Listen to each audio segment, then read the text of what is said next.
At the beginning of Fallout 4, everything is taken from you. Your home, your spouse, your son, your world.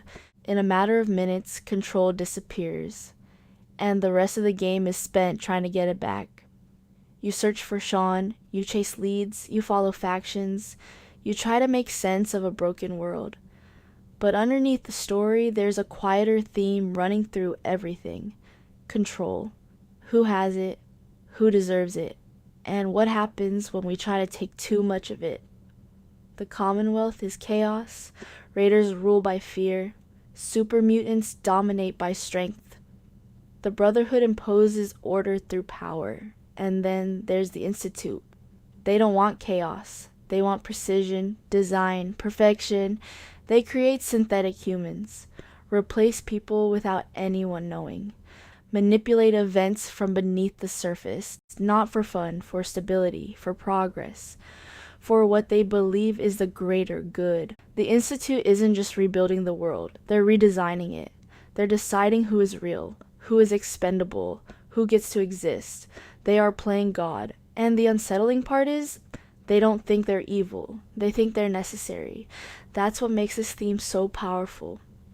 Playing God rarely feels like rebellion. It feels like responsibility. It feels like, if I don't fix this, who will? If I don't control this, it will fall apart. If I don't step in, everything will collapse.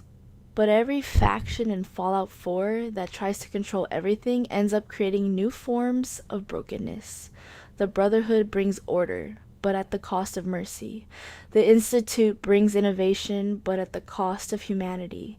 Even you, as the player, can start to believe you're the only one capable of saving the Commonwealth.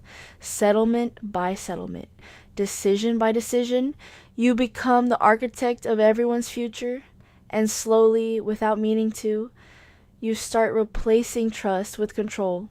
Spiritually, that hits close to home.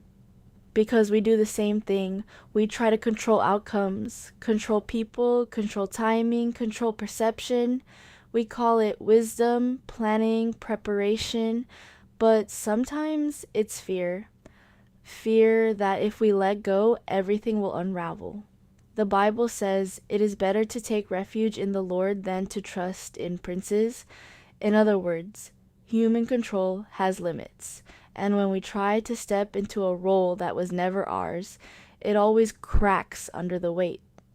The Institute believed they could engineer a better future, but synthetic life didn't fix the human heart. Replacing broken systems didn't remove brokenness, because the real issue in the Commonwealth was never a lack of control.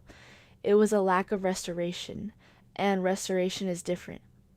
Control says, I will force this into order. Restoration says, I will trust something greater than myself to heal this. One tightens its grip, the other opens its hands.